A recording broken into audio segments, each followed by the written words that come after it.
I go? All right. The attendance was 14,790. The gate was 4.035 million.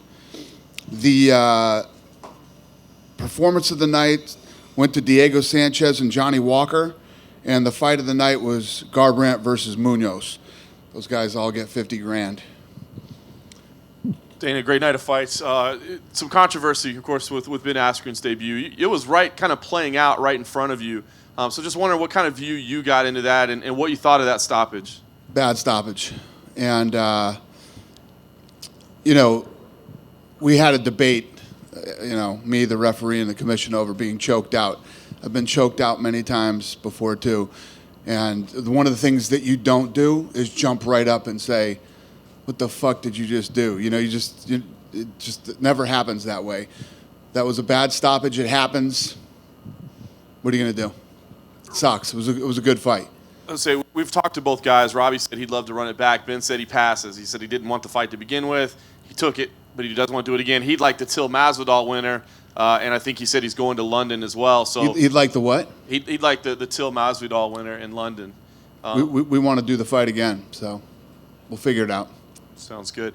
Kamaru Usman, new champ there, looked pretty incredible tonight. Curious what you thought of his performance this evening. Yeah, I mean, you guys were there at the press conference. Woodley said, what are you going to do to me? I do everything better than you do. So, and I told you guys after the RDA fight, I respect RDA a lot. And I use him as a gauge for guys when they're coming up. And he looked so good in that RDA fight. I knew after Colby turned down that fight that I wanted to do the fight with Usman. You walked over to Colby with about 2 minutes left in the fight. Obviously, he was caged with his belt and all that. I'm curious what the conversation was with 2 minutes left in the fight, what you had to say to him. No, there was just, when there was a lot of ruckus going on over there in his area. He almost got into it with Mama Woodley at one point and everything. That was like the third time I'd gone over to him that night. So I just told him, listen, you're going to get this title shot. Don't fuck this up. Just relax. You and all you guys relax. If anything goes down, let our people handle it, and we're going to take you in the back in a little while here and do some interviews. That's all I said to him. So that's the fight to make then? Yeah. And lastly, let's ask about John Jones. I mean, it didn't get a finish, but he had a dominant performance. Almost got disqualified. So I'm just curious what you thought of his performance as a whole, and if you had flashbacks of Matt Hamill or something when he's got the... Yeah, it's always difficult when somebody does that. But, it's a weasel move if you try to weasel out of the fight if you're not really hurt and try to win the fight that way. You didn't win the fight. You're not winning the fight. And much respect to Smith for, being a stand-up guy like that, because it's a weasel move. And he could have copped out and he could have done it. I think the ref did a good job taking 2 points, too.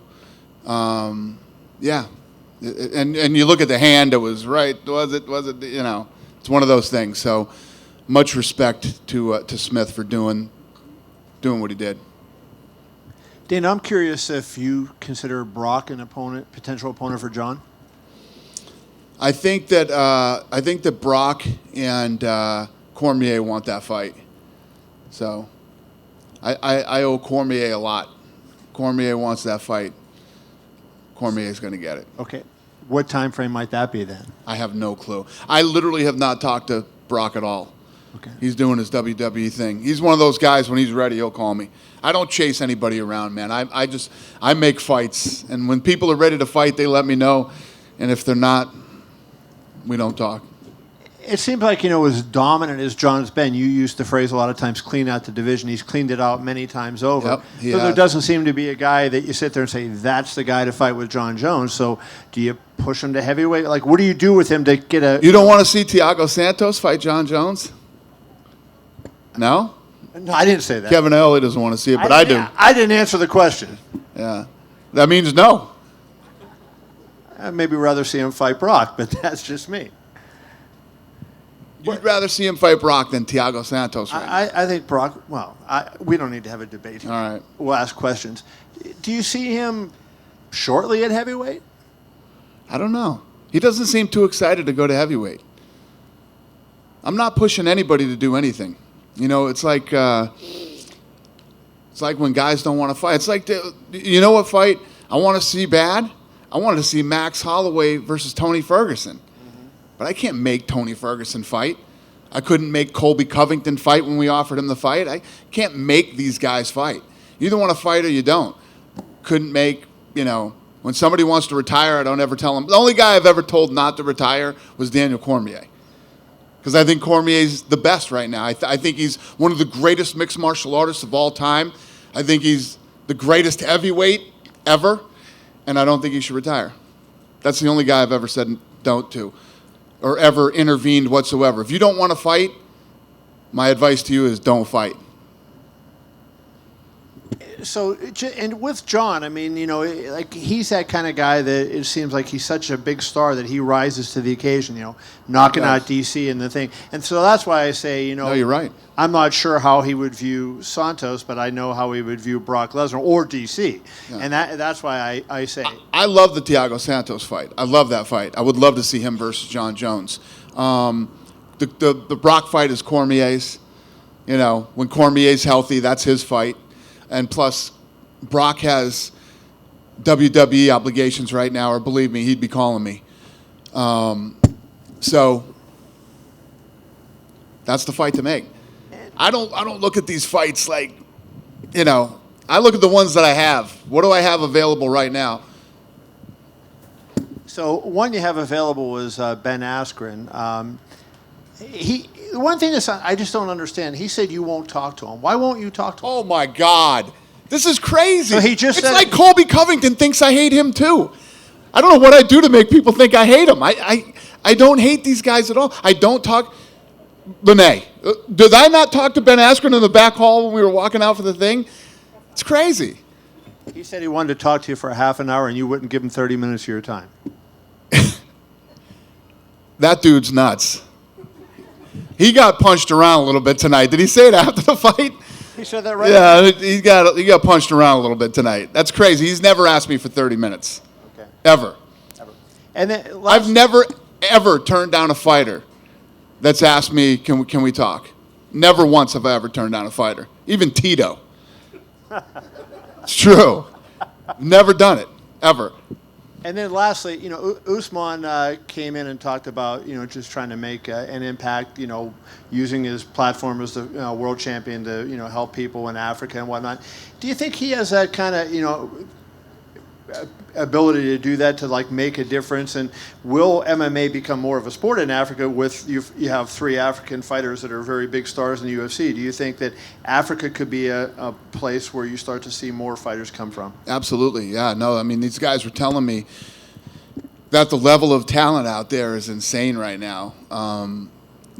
Israel was saying when you go there and you see these kids that are there, and I imagine, because you guys know, most of you guys have been in the fight business all of your lives, and any places that have poverty, some of the hardest people in the world come out of there. So it wouldn't surprise me. And I think the fact is that, probably up until 10 years ago, they probably didn't even know what MMA was. Hey, Dana, here in front. Curious, what do you make of Johnny Walker? 3 KOs in the UFC. The only time he gets hurt is in the post-fight celebration. Yeah, this kid's awesome, man. This kid's special. And I think that I wish he would stop doing that shit after. There's no upside to celebrating like that after. The kick worm or whatever the hell that thing is that he was trying to do. It's just unnecessary. You don't need to do it. What you did already was impressive enough without the kick worm. I'm hearing that he's okay. I'm hearing, because it's all I've been terrorizing the medical staff about tonight. They're going to wait till Monday to get him an MRI because he said he was fine. All the symptoms look good after the fight, so hopefully that's true. He keeps saying he wants to wait a good amount of time before getting kind of thrown into the top contenders, but this guy wants to fight. This guy wants to fight every weekend, which I love. When you are a rising star and you have the talent that guy has, staying active is the best thing you could do for your career. So, I don't know. We'll see. Yeah, we're not looking to throw him in against anybody serious anytime soon. Getting back for a second to Ben Askren, outside of the other stuff, was there anything in the cage that impressed you, or what was your thoughts about him actually, his performance? About who? Askren. Askren? Yeah. Well, obviously Askren's tough as nails. Lawler hit him I mean, you guys saw him after. He looked like he got hit by a bus, and that damage was done in the first few seconds of the first round. And he came back. I don't agree with the stoppage, like I said earlier, but it happens. These things happen, and he's a tough guy. Yesterday, he came over to you at weigh-ins before the face-off, and you extended your hand to shake his hand. He didn't shake your hand. He was saying something to you. What was that? It was a very strange interaction you guys had. What was that all about? Shit, I don't even remember. I don't remember what he said, but I don't remember that I went to shake his hand, but he was telling me something in the middle of all of that, and I don't know. I don't remember what he was saying. It was nothing serious, though. Nothing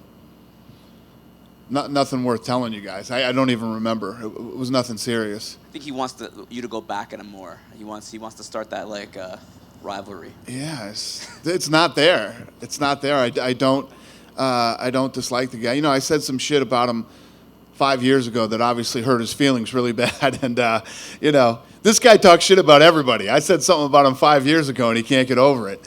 I do not dislike this kid. I mean, that's why he's here. I brought him in, and, he weathered that storm tonight and hung in there, and he's a tough guy. And I look forward to seeing him fight again. Last thing for me, Cody Garber is a guy, a year and a half ago, he was a guy that the UFC is pushing very hard, very marketable kid, 3 losses in a row now. What do you think the issue is with Cody? Yeah, the issue with Cody is, man, he just won $50,000 tonight. I mean, that kid is fun. He's fun to watch. And he got clipped, and he got hurt, and I think he just went into war mode, man. He knew he was hurt.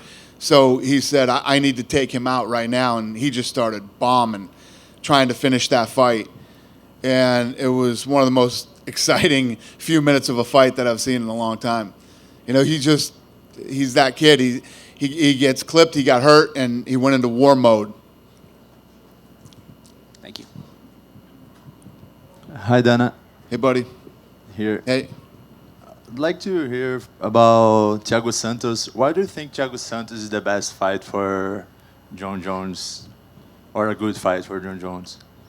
Well, who else do you think should fight him? I agree with you. Other than Brock. Kevin Iole wants Brock. Who do you want? I would prefer Thiago. Who? I would prefer Thiago. Who do you say? Thiago. Thiago. Oh, good. All right, we're on the same agree. page then. All right, your question sounded like you wanted me to pick somebody else. No. Okay. Listen, Thiago looks unbelievable at that weight. He's big. I like his fighting style. And when you put Jon Jones in those type of fights, Jones shines. Jones sort of is one of those guys who rises to the level of his opponent. And Smith is usually a very aggressive guy. But when you think you know what you're going to do until you actually get in there with Jon Jones and start fighting him. Tonight you saw flashes of brilliance with Jones. Some of the combinations that he put together and threw, I turned around and looked at Zac Efron and said, Jesus Christ, this guy's so fucking good. I mean, you guys had to say it a few times during this fight tonight, man. Some of the shit that Jon Jones threw is ridiculous, And I think that Thiago Santos is the type of guy that's going to come in, be aggressive, move forward, and give you the kind of fight that you're used to seeing Jon Jones in. And thinking about another Brazilian, how do you see Johnny Walker's future? So bright. That guy is so talented. He knocked out Misha Serkinov like this, like it was nothing. Set him up for the knee, and it's one of the nicest flying knees you'll ever see. It was incredible. That guy is super talented, and I hope he's okay, and I look forward to seeing him fight again. Dana, over here, you mentioned Jon sort of rising to the level of his opponent, and Yep. in this era of super fights, I mean, is it satisfying for you, sort of looking at the next couple of years of Jon's career, playing out as him just taking on the #1 contender in the division? rather than kind of pursuing those super fights? Let's say that again. What's the Is question? it satisfying when you consider the next couple years of John Jones' career for him to just fight the number one contenders in the division rather than... Yeah, listen, I think that, John Jones wanting to stay in his own lane and continue to pick off the guys that come up behind him, there's nothing wrong with that. I mean, that's normally what people do. I mean, that's the norm in any division, in any fight, whether it's boxing or wherever. But I think that we expect so much from John Jones. You want this guy to move over here and do this and fight this guy and all this stuff. I do too. I mean, I would love to make all those kind of fights. But if you look at Jones, everybody was talking about Smith and what a huge underdog he was, and this fight shouldn't even be happening. I mean, nobody gave this guy the credit that he deserves. Smith is a tough guy. So when you see John Jones go the distance with a guy like Smith, you're like, eh. Let's not forget, he just knocked out Daniel Cormier. And I told you, I think Cormier is the greatest heavyweight ever, and I think Cormier is one of the greatest mixed martial artists ever. And John Jones just knocked him out. So Jones is definitely one of those guys that raises to the level of his opponent. You throw a killer in there with John Jones, Jones fights like a killer.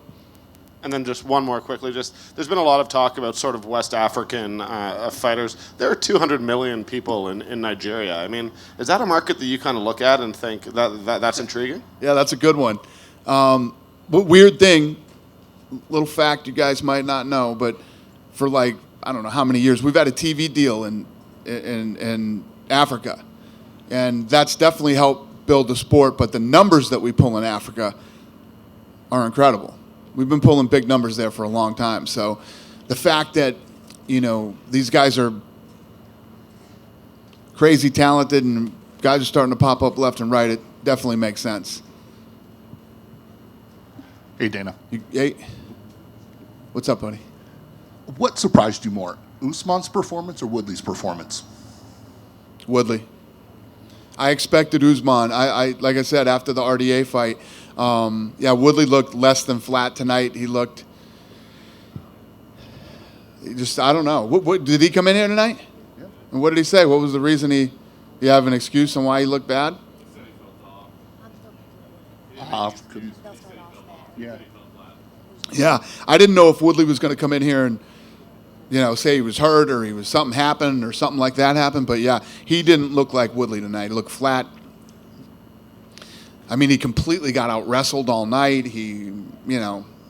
But I figured this would be what I loved about this fight and what I thought was going to make it a great fight is that I knew Usman would go after him. Normally Woodley's so fast with his hands and he's such a good wrestler that most guys can't do both with him.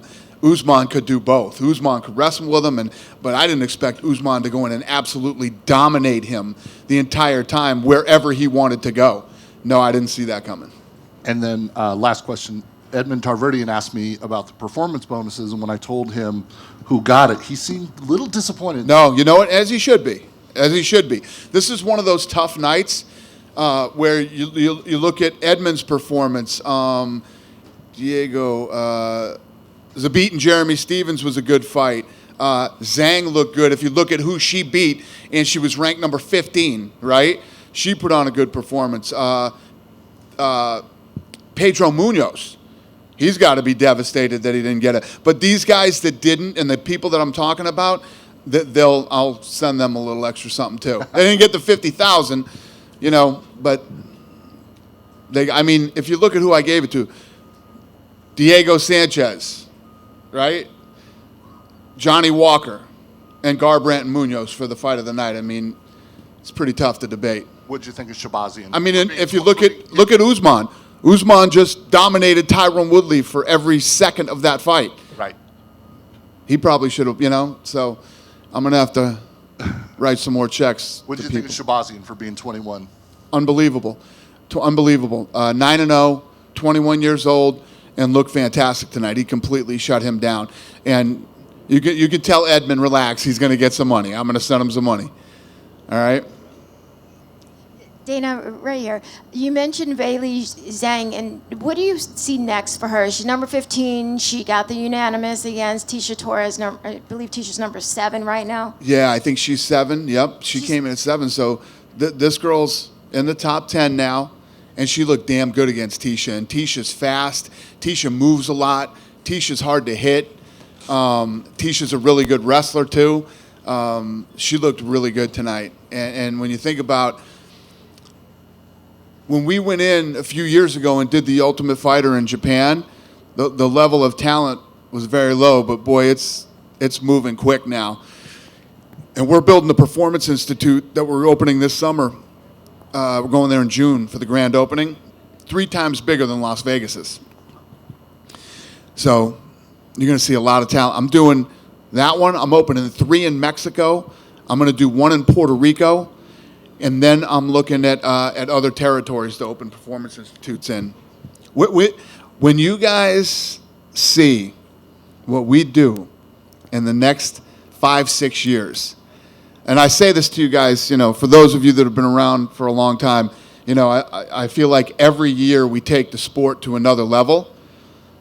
And we've done impressive things in the last 18 years. I'm going to blow you away with what we do in the next 7. We're literally going to change the entire game, man. I've been working for the last year on a lot of fun shit.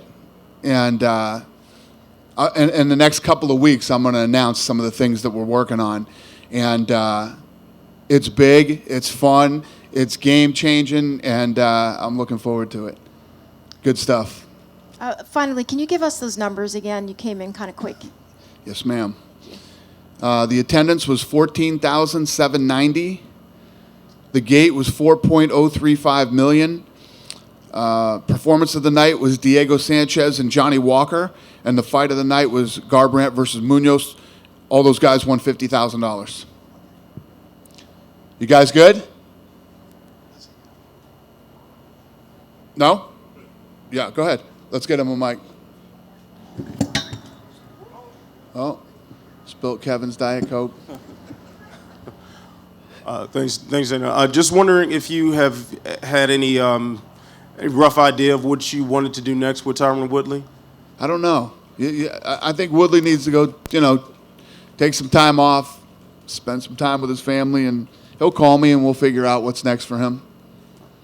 It's tough to talk out. I mean, especially after a loss like that, what's next for him? Question is, what does he want to do? Tyron Woodley's made a lot of money. He's done well. So, who knows? Who knows where his head's at and what he's thinking?